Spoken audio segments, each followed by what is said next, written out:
Hello friends, ಎಲ್ರಿಗೂ ನಮಸ್ಕಾರ. Welcome back to NTA fashions Kannada. Friends, ಇವತ್ತಿನ ವಿಡಿಯೋದಲ್ಲಿ ನಾನು ಒಂದು 4 ಟೈಲರಿಂಗ್ ಟಿಪ್ಸನ್ನು ನಿಮ್ಮ ಜೊತೆ ಶೇರ್ ಮಾಡ್ಕೊಳ್ತಾ ಇದ್ದೀನಿ. ಈ ಟಿಪ್ಸ್ ಅನ್ನೋದು ಟೈಲರಿಂಗ್ ಮಾಡೋ ಪ್ರತಿಯೊಬ್ಬರಿಗೂ ತುಂಬಾ ಯೂಸ್ಫುಲ್ ಆಗುತ್ತೆ ಫ್ರೆಂಡ್ಸ್. ವಿಡಿಯೋನ ಸ್ಕಿಪ್ ಮಾಡದೆ ಪೂರ್ತಿ ವಿಡಿಯೋನ ನೋಡಿ ಫ್ರೆಂಡ್ಸ್. ಹಾಗೆಯೇ ಈ ವಿಡಿಯೋದಲ್ಲಿ ನಾನು ಹೇಳೋ ಟಿಪ್ಸ್ ನಿಮಗೆ ಯೂಸ್ ಆಯಿತು ಅಂತ ಅನಿಸಿದರೆ ನನಗೆ ಕಮೆಂಟ್ ಬಾಕ್ಸಲ್ಲಿ ಕಮೆಂಟ್ ಮಾಡಿ ತಿಳಿಸಿ. ಹಾಗೆಯೇ ನಿಮಗೆ ಹೆಲ್ಪ್ ಆಯಿತು ಅಂತ ಅನಿಸಿದರೆ ವಿಡಿಯೋಗೆ ಒಂದು ಲೈಕ್ ಕೊಡೋದನ್ನು ಮರಿಬೇಡಿ. ಬನ್ನಿ ಈಗ ನಾವು ವಿಡಿಯೋನ ಸ್ಟಾರ್ಟ್ ಮಾಡೋಣ. ಮೊದಲಿಗೆ ಟಿಪ್ ನಂಬರ್ 1 ಏನು ಅಂತ ನೋಡೋಣ. ನೋಡಿ, ನಾವು ಮಿಷಿನ್ನಲ್ಲಿ ಥ್ರೆಡ್ ಪೈಪಿಂಗ್ ಆಗಲಿ ಇಲ್ಲ ವರ್ಕ್ ಬ್ಲೌಸ್ ಆಗಲಿ ಸ್ಟಿಚ್ ಮಾಡ್ಕೊಳ್ಬೇಕಾದ್ರೆ ಈ ಫೂಟನ್ನು ಚೇಂಜ್ ಮಾಡಿ ನಾವು ಈ ಥರ ಸಿಂಗಲ್ ಫೂಟನ್ನು ಹಾಕ್ಕೊಳ್ತೀವಲ್ಲ ಫ್ರೆಂಡ್ಸ್, ಈ ಸಿಂಗಲ್ ಫೂಟನ್ನು ಯೂಸ್ ಮಾಡ್ಕೊಳ್ದೆ ಇದೇ ಫೂಟಲ್ಲೇ ನಾವು ಸೆಟ್ ಮಾಡಿಕೊಂಡು ಯಾವ ಥರ ನಾವು ಥ್ರೆಡ್ ಪೈಪಿಂಗ್ ಆಗಲಿ ಇಲ್ಲ ವರ್ಕ್ ಬ್ಲೌಸ್ಗಾಗಲಿ ಸ್ಟಿಚ್ ಮಾಡ್ಕೊಳ್ಳೋದು ಅಂತ ನಾನು ಹೇಳ್ಕೊಡ್ತಾ ಇದ್ದೀನಿ. ಈ ಸಿಂಗಲ್ ಫೂಟ್ ಅನ್ನೋದು ಎಲ್ಲರ ಹತ್ರ ಅವೈಲೇಬಲ್ ಇರೋದಿಲ್ಲ. ಅದರಲ್ಲೂ ಇದರ ಕಾಸ್ಟು ಒಂದು 50ಇಂದ 60ವರೆಗೂ ಇರುತ್ತೆ ಫ್ರೆಂಡ್ಸ್. ಅವೈಲೇಬಲ್ ಇದ್ದರೂ ಸಹ ಪದೇ ಪದೇ ನಾವು ಫೂಟನ್ನು ಚೇಂಜ್ ಮಾಡಿಕೊಂಡು ಸ್ಟಿಚ್ ಮಾಡ್ಕೊಳ್ಳೋದು ಕಷ್ಟ ಆಗ್ತಾ ಇರುತ್ತೆ. ಅದಕ್ಕೋಸ್ಕರ ನಾನು ಈ ಟಿಪ್ಪನ್ನು ಶೇರ್ ಮಾಡ್ಕೊಳ್ತಾ ಇದ್ದೀನಿ.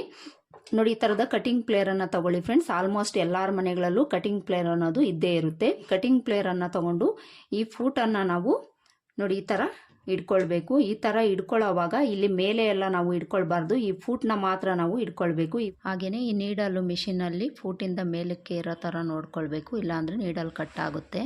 ಈ ಥರ ಟೈಟಾಗಿ ಪ್ರೆಸ್ ಮಾಡಿಕೊಂಡು ಸ್ವಲ್ಪ ನಾವು ಈ ಥರ ಟರ್ನ್ ಮಾಡ್ಕೊಳ್ಬೇಕು.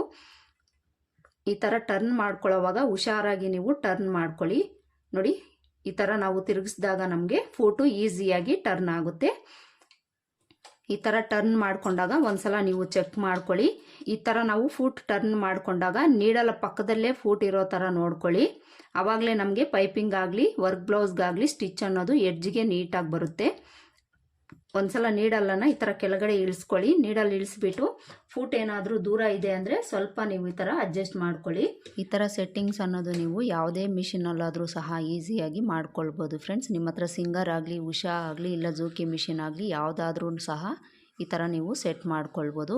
ಯಾವುದೇ ಥರ ಪ್ರಾಬ್ಲಮ್ ಅನ್ನೋದು ಆಗೋದಿಲ್ಲ. ಈ ಥರ ನೀವು ಫೂಟನ್ನು ಸೆಟ್ ಮಾಡಿಕೊಂಡು ಈಸಿಯಾಗಿ ನೀವು ಥ್ರೆಡ್ ಪೈಪಿಂಗ್ ಸ್ಟಿಚ್ ಮಾಡ್ಕೊಳ್ಬೋದು. ನಾನು ಸ್ಟಿಚ್ ಮಾಡಿ ಸಹ ತೋರಿಸ್ತೀನಿ ಇಲ್ಲಿ.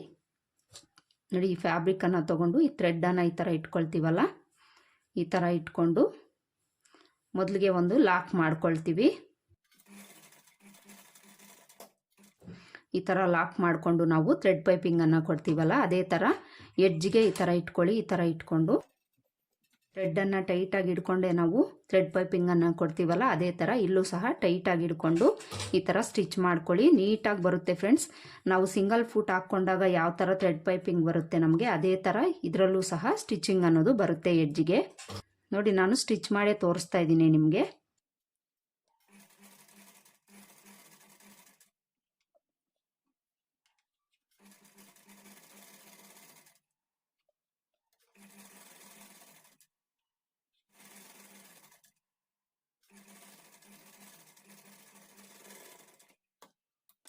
ನೋಡಿ ಫ್ರೆಂಡ್ಸ್, ಥ್ರೆಡ್ ಪೈಪಿಂಗು ನಾವು ನಾರ್ಮಲ್ ಫೂಟನ್ನು ಈ ಥರ ಸೆಟ್ ಮಾಡಿಕೊಂಡು ಸಹ ಇಷ್ಟು ನೀಟಾಗಿ ನಾವು ಥ್ರೆಡ್ ಪೈಪಿಂಗನ್ನು ಸ್ಟಿಚ್ ಮಾಡ್ಕೊಳ್ಬೋದು.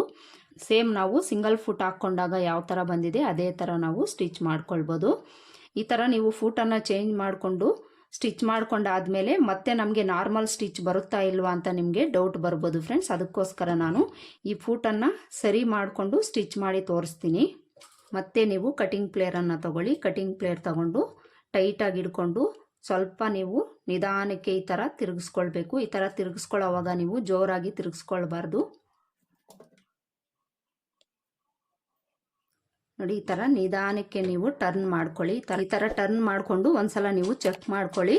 ನೀಡಲು ಕರೆಕ್ಟಾಗಿ ಈ ಹೋಲ್ ಒಳಗಡೆ ಹೋಗ್ತಾ ಇದೆಯಾ ಇಲ್ವಾ ಅಂತ ಒಂದ್ಸಲ ಚೆಕ್ ಮಾಡ್ಕೊಳ್ಳಿ. ಚೆಕ್ ಮಾಡ್ಕೊಳ್ದೆ ನೀವು ಸ್ಟಿಚ್ ಮಾಡ್ಕೊಂಡಿದ್ದೀರಿ ಅಂದರೆ ಈ ಫೂಟ್ ಅನ್ನೋದು ನೀಡಲ್ ಕೆಳಗಡೆ ಬಂದು ನೀಡಲ್ ಕಟ್ ಆಗೋ ಚಾನ್ಸಸ್ ಇರುತ್ತೆ. ಅದಕ್ಕೋಸ್ಕರ ಒಂದ್ಸಲ ಚೆಕ್ ಮಾಡಿಕೊಂಡು ಆಮೇಲೆ ನೀವು ಸ್ಟಿಚ್ ಮಾಡ್ಕೊಳ್ಳಿ. ಈಗ ನಾನು ನಾರ್ಮಲ್ ಸ್ಟಿಚ್ ಮಾಡಿ ತೋರಿಸ್ತೀನಿ.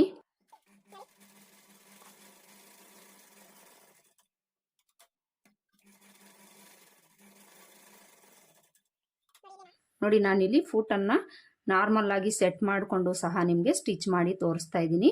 ಯಾವುದೇ ಥರ ಪ್ರಾಬ್ಲಮ್ಸ್ ಅನ್ನೋದು ಬರೋದಿಲ್ಲ ಫ್ರೆಂಡ್ಸ್. ತುಂಬಾ ನೀಟಾಗಿ ಸ್ಟಿಚ್ ಅನ್ನೋದು ಬರುತ್ತೆ. ನಾವು ಇದನ್ನು ಟರ್ನ್ ಮಾಡ್ಕೊಳ್ಳೋದ್ರಿಂದ ಏನಾದರೂ ಪ್ರಾಬ್ಲಮ್ ಆಗುತ್ತಾ ಅಂದರೆ ಯಾವುದೇ ಥರ ಪ್ರಾಬ್ಲಮ್ ಅನ್ನೋದು ಆಗೋದಿಲ್ಲ. ನೀವು ಈ ಥರ ಥ್ರೆಡ್ ಪೈಪಿಂಗ್ ಕೊಡಬೇಕಾದ್ರೆ ಇಲ್ಲ ವರ್ಕ್ ಬ್ಲೌಸ್ ಸ್ಟಿಚ್ ಮಾಡ್ಕೊಳ್ಬೇಕಾದ್ರೆ ಈ ಫೂಟನ್ನು ಈ ಥರ ಸೆಟ್ ಮಾಡಿಕೊಂಡು ನೀವು ಆರಾಮಾಗಿ ಸ್ಟಿಚ್ ಮಾಡ್ಕೊಳ್ಬೋದು. ಸಿಂಗಲ್ ಫೂಟ್ ಅವಶ್ಯಕತೆ ಇರೋದಿಲ್ಲ ಫ್ರೆಂಡ್ಸ್. ಈಗ ಟಿಪ್ ನಂಬರ್ 2 ಅನ್ನು ನೋಡೋಣ. ಮಿಷಿನಲ್ಲಿ ನೀಡಲ್ ಅನ್ನೋದು ನಮಗೆ ಸ್ಟಿಚ್ ಮಾಡ್ತಾ ಮಾಡ್ತಾ ಸ್ವಲ್ಪ ಥಿಕ್ನೆಸ್ ಅನ್ನೋದು ಬರುತ್ತೆ ಫ್ರೆಂಡ್ಸ್. ಈ ಶಾರ್ಪ್ನೆಸ್ ಅನ್ನೋದು ಹೋಗ್ಬಿಟ್ಟು ನಮಗೆ ತಿಕ್ಕಾಗ್ಬಿಡುತ್ತೆ. ಆ ಥರ ಆದಾಗ ನಮಗೆ ಸ್ಟಿಚ್ ಮಾಡ್ಕೊಳ್ಳೋವಾಗ ಸ್ಟಿಚ್ ಅನ್ನೋದು ನೀಟಾಗಿ ಬರೋದಿಲ್ಲ. ಅದಕ್ಕೋಸ್ಕರ ನಾನು ಈ ಟಿಪ್ಪನ್ನು ಹೇಳ್ಕೊಡ್ತಾ ಇದ್ದೀನಿ. ನೋಡಿ, ಈ ಶೀಟನ್ನು ತಗೊಂಡು ನಾವು ಫ್ಯಾಬ್ರಿಕ್ ಯಾವ ಥರ ಸ್ಟಿಚ್ ಮಾಡ್ಕೊಳ್ತೀವೋ ಅದೇ ಥರ ಒಂದು 4ರಿಂದ 5 ಸಲ ನಾವು ಇದನ್ನು ಸ್ಟಿಚ್ ಮಾಡ್ಕೊಂಡಿದ್ದೀವಿ ಅಂದರೆ ಈ ನೀಡಲ್ ಅನ್ನೋದು ನಮಗೆ ಶಾರ್ಪ್ ಆಗುತ್ತೆ ಫ್ರೆಂಡ್ಸ್. ನೋಡಿ, ನಾನಿಲ್ಲಿ ಸ್ಟಿಚ್ ಮಾಡಿ ತೋರಿಸ್ತೀನಿ.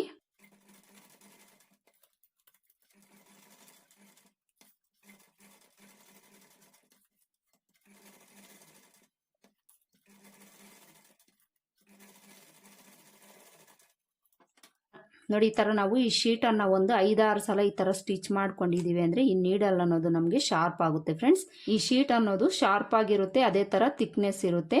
ಇದನ್ನು ಇಟ್ಕೊಂಡು ನಾವು ಒಂದು 6ರಿಂದ 7 ಸಲ ನಾವು ಬಟ್ಟೆ ಸ್ಟಿಚ್ ಯಾವ ಥರ ಮಾಡ್ಕೊಳ್ತೀವೋ ಆ ಥರ ಸ್ಟಿಚ್ ಮಾಡ್ಕೊಂಡಿದ್ದೀವಿ ಅಂದರೆ ಈ ನೀಡಲ್ ಅನ್ನೋದು ನಮಗೆ ಶಾರ್ಪ್ ಆಗುತ್ತೆ ಫ್ರೆಂಡ್ಸ್. ಒಂದ್ಸಲ ನೀವು ಟ್ರೈ ಮಾಡಿ, ನಿಮಗೇನೆ ಗೊತ್ತಾಗುತ್ತೆ. ಈಗ ಟಿಪ್ ನಂಬರ್ 3 ನೋಡೋಣ. ನೋಡಿ, ನಾನು ಝೂಮಲ್ಲಿ ನಿಮಗೆ ತೋರಿಸ್ತಾ ಇದ್ದೀನಿ. ತುಂಬ ಜನಕ್ಕೆ ಮಿಷಿನಲ್ಲಿ ಥ್ರೆಡ್ ಹಾಕ್ಕೊಳ್ಳೋದಕ್ಕೆ ತುಂಬಾ ಕಷ್ಟ ಆಗ್ತಾ ಇರುತ್ತೆ ಫ್ರೆಂಡ್ಸ್. ಅದರಲ್ಲೂ ಬಿಗಿನರ್ಸ್ಗೆ ಈ ಮಿಷಿನಲ್ಲಿ ಥ್ರೆಡ್ ಹಾಕೋದು ಅಂದರೆ ಅವ್ರಿಗೆ ಬರೋದೇ ಇಲ್ಲ. ಅಂಥವ್ರಿಗೆ ನಾನು ಈ ಟಿಪ್ಪನ್ನು ಶೇರ್ ಮಾಡ್ಕೊಳ್ತಾ ಇದ್ದೀನಿ. ಮಿಷಿನಲ್ಲಿ ಈ ಥ್ರೆಡ್ಡನ್ನು ನಾವು ಯೂಸ್ ಮಾಡ್ತೀವಲ್ಲ ಫ್ರೆಂಡ್ಸ್, ಈ ಥ್ರೆಡ್ಡು ನಾವು ಬ್ಲೌಸ್ ಸ್ಟಿಚ್ ಮಾಡ್ಕೊಳ್ಳೋದಕ್ಕೆ ಹಾಕ್ಕೊಳ್ತೀವಿ. ಒಂದು ಬ್ಲೌಸ್ ಸ್ಟಿಚ್ ಮಾಡಿ ಆದಮೇಲೆ ನಾವು ಈ ಥ್ರೆಡ್ಡನ್ನು ಚೇಂಜ್ ಮಾಡಿಕೊಂಡು ಇನ್ನೊಂದು ಬ್ಲೌಸನ್ನು ಸ್ಟಿಚ್ ಮಾಡ್ಕೊಳ್ಬೇಕಾಗುತ್ತೆ. ಬ್ಲೌಸ್ ಕಲರ್ ಯಾವುದಿರುತ್ತೆ ಅದೇ ಥ್ರೆಡ್ಡನ್ನು ನಾವು ಚೇಂಜ್ ಮಾಡಿಕೊಂಡು ಸ್ಟಿಚ್ ಮಾಡ್ಕೊಳ್ಬೇಕಾಗುತ್ತೆ. ಬಿಗಿನರ್ಸ್ಗಾದರೆ ಈ ಥ್ರೆಡ್ಡನ್ನು ಪದೇ ಪದೇ ಚೇಂಜ್ ಮಾಡ್ಕೊಳ್ಬೇಕಾದ್ರೆ ಅವ್ರಿಗೆ ಈ ಥ್ರೆಡ್ಡನ್ನು ಎಲ್ಲಿಂದ ನಾವು ಎಲ್ಲಿಗೆ ಹಾಕ್ಕೊಳ್ಬೇಕು ಅಂತ ಗೊತ್ತಾಗೋದಿಲ್ಲ. ಅಂಥವ್ರಿಗೆ ಈ ಟಿಪ್ ಅನ್ನೋದು ತುಂಬಾ ಯೂಸ್ಫುಲ್ ಆಗುತ್ತೆ ಫ್ರೆಂಡ್ಸ್. ಈ ಥ್ರೆಡ್ಡನ್ನು ನಾವು ಯಾವ ಥರ ಚೇಂಜ್ ಮಾಡ್ಕೊಳ್ಬೇಕು ಅಂದರೆ, ನೋಡಿ, ನಾವು ಮೊದಲಿಗೆ ಒಂದು ಥ್ರೆಡ್ಡನ್ನು ಹಾಕಿರ್ತೀವಲ್ಲ, ಒಂದು ಬ್ಲೌಸ್ ಸ್ಟಿಚ್ ಆದಮೇಲೆ ನಾವು ಇನ್ನೊಂದು ಥ್ರೆಡ್ಡನ್ನು ತಗೊಳ್ಬೇಕು. ನೀವು ಯಾವ ಥ್ರೆಡ್ಡನ್ನು ಹಾಕ್ಕೊಳ್ಬೇಕು ಆ ಥ್ರೆಡ್ಡನ್ನು ತಗೊಳ್ಳಿ. ಆ ಥ್ರೆಡ್ಡನ್ನು ತಗೊಂಡು ಈ ಥ್ರೆಡ್ಡನ್ನು ನಾವು ತೆಗೆಯುವಾಗ ಈ ಥ್ರೆಡ್ಡನ್ನು ತೆಗೆದು ಒಂದು ಸ್ವಲ್ಪ ದೂರ ದಾರಾನ ಬಿಟ್ಟು ಈ ಥರ ಕಟ್ ಮಾಡ್ಕೊಳ್ಬೇಕು. ಈ ಥರ ಕಟ್ ಮಾಡಿಕೊಂಡು ನಾವು ಯಾವ ಥ್ರೆಡ್ ಹಾಕ್ಕೊಳ್ಬೇಕು ಅದನ್ನು ನಾವಿಲ್ಲಿ ಹಾಕ್ಕೊಳ್ಬೇಕು. ಈ ಥರ ಹಾಕ್ಕೊಂಡು ಈ ದಾರಾನ ತಗೊಂಡು ಈ ದಾರಕ್ಕೆ ನಾವು ಈ ಥರ ಜಾಯಿಂಟ್ ಮಾಡ್ಕೊಳ್ಬೇಕು. ಈ ಥರ ಜಾಯಿಂಟ್ ಮಾಡಿಕೊಂಡು ದಾರಾನ ಸ್ವಲ್ಪನೇ ಇರೋ ಥರ ಈ ಥರ ಕಟ್ ಮಾಡ್ಕೊಳ್ಳಿ. ನೋಡಿ, ಈ ಥರ ಕಟ್ ಮಾಡಿಕೊಂಡು ಈಗ ನಾವು ಈ ನೀಡಲ್ ಹತ್ರ ಈ ದಾರಾನ ಹಿಡ್ಕೊಳ್ಬೇಕು. ದಾರಾನ ಹಿಡ್ಕೊಂಡು ನೋಡಿ ಈ ಥರ ನಾವು ಎಳ್ಕೊಳ್ಬೇಕು. ನೋಡಿ, ಈ ಥರ ಎಳ್ಕೊಂಡಿದ್ದೀವಿ ಅಂದರೆ ಈಸಿಯಾಗಿ ನಮಗೆ ಈ ಥ್ರೆಡ್ ಅನ್ನೋದು ಹೋಗಿ ನಾವು ಹಾಕ್ಕೊಂಡಿರೋ ಥ್ರೆಡ್ಡು ನಮಗೆ ಬರುತ್ತೆ ಫ್ರೆಂಡ್ಸ್.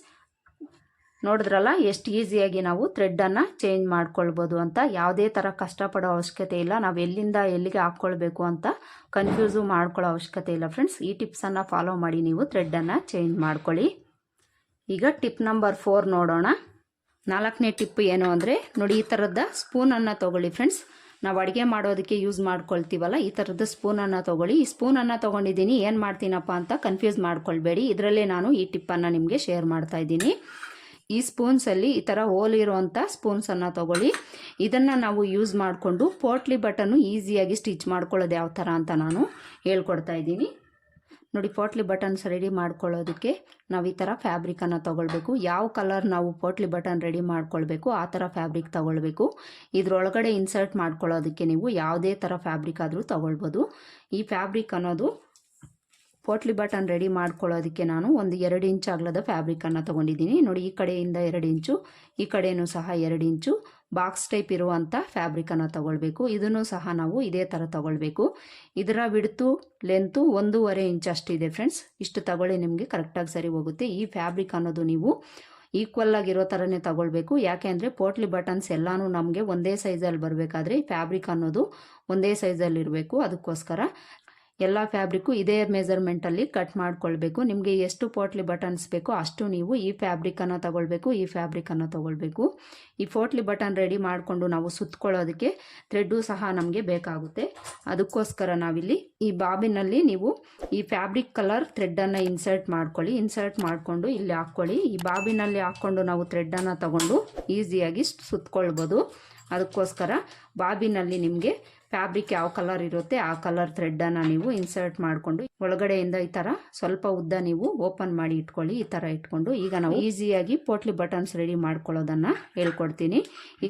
ನೋಡಿ, ಈ ಸ್ಪೂನಲ್ಲಿ ಈ ಓಲ್ ಇರುತ್ತಲ್ಲ, ಈ ಓಲ್ ಒಳಗಡೆ ಈ ಫ್ಯಾಬ್ರಿಕನ್ನು ನಾವು ಇನ್ಸರ್ಟ್ ಮಾಡ್ಕೊಳ್ಬೇಕು. ಈ ಫ್ಯಾಬ್ರಿಕ್ಕು ಮಧ್ಯಕ್ಕೆ ಈ ಥರ ಇಟ್ಕೊಳ್ಳಿ. ಈ ಥರ ಇಟ್ಕೊಂಡು ಈ ಸ್ಕ್ರೂ ಡ್ರೈವರ್ ಆಗಲಿ ಯಾವುದಾದ್ರೂ ಒಂದು ಟೂಲನ್ನು ತಗೊಂಡು ಈ ಥರ ಸ್ವಲ್ಪ ನೀವು ಒಳಗಡೆಗೆ ಚುಚ್ಕೊಳ್ಳಿ. ಈ ಥರ ಚುಚ್ಕೊಂಡು ಈಗ ಈ ಫ್ಯಾಬ್ರಿಕನ್ನು ತಗೊಳ್ಳಿ. ಈ ಫ್ಯಾಬ್ರಿಕ್ ತಗೊಂಡು ಈ ಥರ ಸಣ್ಣದಾಗಿ ನೀವು ಫೋಲ್ಡ್ ಮಾಡಿಕೊಂಡು ಇದನ್ನು ಒಂದು ಬಾಲ್ ಥರ ಮಾಡ್ಕೊಳ್ಬೇಕು. ನೋಡಿ, ಈ ಥರ ಬಾಲ್ ಥರ ಮಾಡಿಕೊಂಡು ಈ ಓಲ್ ಒಳಗಡೆ ನಾವು ಇದನ್ನು ಈ ಥರ ಇಟ್ಕೊಳ್ಬೇಕು. ಈ ಥರ ಇಟ್ಕೊಳ್ಳೋವಾಗ ನಿಮಗೆ ಕಷ್ಟ ಆಗ್ತಾ ಇದೆ ಅಂದರೆ ಇದೇ ಸ್ಕ್ರೂ ಡ್ರೈವರಿಂದ ನೀವು ಸ್ವಲ್ಪ ಒಳಗಡೆಗೆ ಈ ಥರ ತಳ್ಕೊಳ್ಳಿ. ನೋಡಿ, ಈಸಿಯಾಗಿ ನಮಗೆ ಒಳಗಡೆ ಹೋಯ್ತು. ಈ ಥರ ತಳ್ಕೊಂಡು ನಾವು ಈ ಕಡೆಗೆ ಓಪನ್ ಮಾಡಿಕೊಂಡು ಇದನ್ನು ನಾವು ನೀಟಾಗಿ ಈ ಥರ ಸರಿ ಮಾಡಿಕೊಳ್ಬೇಕು. ನಿಮಗೆ ಈ ಪೋಟ್ಲಿ ಬಟನ್ನು ಸ್ವಲ್ಪ ದಪ್ಪ ಬೇಕು ಅಂದರೆ ದಪ್ಪ ಓಲ್ ಇರೋದನ್ನು ತಗೊಳ್ಳಿ, ಸಣ್ಣ ಬೇಕು ಅಂದರೆ ಸಣ್ಣ ಓಲ್ ಇರೋದನ್ನು ತಗೊಳ್ಳಿ. ನೋಡಿ, ಎಷ್ಟು ಈಸಿಯಾಗಿ ನಾವು ಪೋಟ್ಲಿ ಬಟನ್ಸನ್ನು ರೆಡಿ ಮಾಡ್ಕೊಳ್ಬೋದು. ಇದನ್ನು ಈಗ ನಾವು ಈ ಥರ ನೀಟಾಗಿ ಫ್ಯಾಬ್ರಿಕ್ ಎಲ್ಲ ಸರಿ ಮಾಡಿಕೊಂಡು ಇದನ್ನು ಈ ಥರ ತಗೊಳ್ಬೇಕು. ಈ ಥರ ತಗೊಂಡು ಈಗ ಈ ಪೋಟ್ಲಿ ಬಟನನ್ನು ನಾವು ರೆಡಿ ಮಾಡ್ಕೊಳ್ಳೋದಕ್ಕೆ ಥ್ರೆಡ್ಡನ್ನು ಸುತ್ಕೊಳ್ಬೇಕಲ್ಲ, ಈ ಥ್ರೆಡ್ಡನ್ನು ತಗೊಂಡು ಈ ಥರ ಒಂದು 5-6 ಸಲ ನೀವು ಈ ಥರ ಸುತ್ಕೊಳ್ಳಿ. ಈ ಥರ ಸುತ್ಕೊಂಡು ಇದನ್ನು ನೀವು ಈ ಥರ ಲಾಕ್ ಮಾಡ್ಕೊಳ್ಳಿ. 1-2 ಸಲ ಈ ಥರ ಲಾಕ್ ಮಾಡಿಕೊಂಡು ಥ್ರೆಡ್ಡನ್ನು ಕಟ್ ಮಾಡ್ಕೊಳ್ಳಿ. ಈ ಥರ ಕಟ್ ಮಾಡಿಕೊಂಡು ನಿಮಗೆ ಎಷ್ಟು ಲೆಂತ್ ಬೇಕೋ ಅಷ್ಟಕ್ಕೆ ಈ ಫ್ಯಾಬ್ರಿಕನ್ನು ನೀವು ಕಟ್ ಮಾಡ್ಕೊಳ್ಳಿ. ನೋಡಿ, ಇಲ್ಲಿ ಪೋಟ್ಲಿ ಬಟನ್ನು ಎಷ್ಟು ಈಸಿಯಾಗಿ ನಾವು ರೆಡಿ ಮಾಡ್ಕೊಂಡ್ವಿ. ಇದೇ ಥರ ನೀವು ಎಲ್ಲ ಪೋಟ್ಲಿ ಬಟನ್ಸನ್ನು ಸಹ ರೆಡಿ ಮಾಡ್ಕೊಳ್ಳಿ. ನಾನು ಇನ್ನೊಂದು ಪೋಟ್ಲಿ ಬಟನ್ನು ಸಹ ನಿಮಗೆ ರೆಡಿ ಮಾಡಿ ತೋರಿಸ್ತೀನಿ.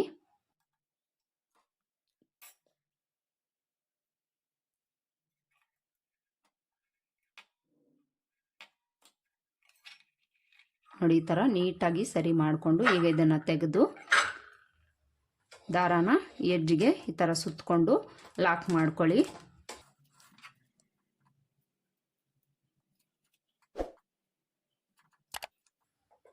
ಎರಡು ಸಲ ಲಾಕ್ ಮಾಡಿಕೊಂಡು ಈ ಥ್ರೆಡ್ಡನ್ನು ಕಟ್ ಮಾಡಿಕೊಂಡು ಈ ಫ್ಯಾಬ್ರಿಕ್ಕು ಎಷ್ಟು ಲೆಂತ್ ಬೇಕೋ ನೋಡಿಕೊಂಡು ನೀವು ಉಳಿದಿರೋ ಎಕ್ಸ್ಟ್ರಾ ಫ್ಯಾಬ್ರಿಕ್ನ ಕಟ್ ಮಾಡ್ಕೊಳ್ಳಿ. ನೋಡಿ, ಎಷ್ಟು ಈಸಿಯಾಗಿ ನಾವು ಪೋಟ್ಲಿ ಬಟನ್ಸನ್ನು ರೆಡಿ ಮಾಡ್ಕೊಂಡಿದ್ದೀವಿ. ನೋಡಿ ಫ್ರೆಂಡ್ಸ್, ನಾನಿಲ್ಲಿ ಒಂದಷ್ಟು ಪೋಟ್ಲಿ ಬಟನ್ಸನ್ನು ರೆಡಿ ಮಾಡ್ಕೊಂಡಿದ್ದೀನಿ. ಇದೇ ಥರ ನಿಮಗೆ ಎಷ್ಟು ಪೋಟ್ಲಿ ಬಟನ್ಸ್ ಬೇಕೋ ಅಷ್ಟು ನೀವು ರೆಡಿ ಮಾಡ್ಕೊಳ್ಬೋದು. ಈ ಟಿಪ್ಪನ್ನು ಯೂಸ್ ಮಾಡಿಕೊಂಡು ನೀವು ತುಂಬಾ ಈಸಿಯಾಗಿ ಒಂದೇ ಮೀಡಿಯಮ್ ಆಗಿ ಪೋಟ್ಲಿ ಬಟನ್ಸ್ ಬರೋ ಥರ ನೀವು ರೆಡಿ ಮಾಡ್ಕೊಳ್ಬೋದು. ಇವತ್ತು ಹೇಳ್ಕೊಟ್ಟಿರೋ ಈ 4 ಟಿಪ್ಸು ನಿಮಗೆ ಯೂಸ್ ಆಯಿತು ಅಂತ ಅಂದ್ಕೊಳ್ತೀನಿ ಫ್ರೆಂಡ್ಸ್. ಯೂಸ್ ಆಯಿತು ಅಂತ ಅನಿಸಿದ್ರೆ ವಿಡಿಯೋಗೊಂದು ಲೈಕ್ ಕೊಡೋದನ್ನು ಮರಿಬೇಡಿ. ಮತ್ತೆ ಸಿಗೋಣ ಮುಂದಿನ ವಿಡಿಯೋದಲ್ಲಿ. ಅಲ್ಲಿವರೆಗೂ ನಮಸ್ಕಾರ. Thanks for watching.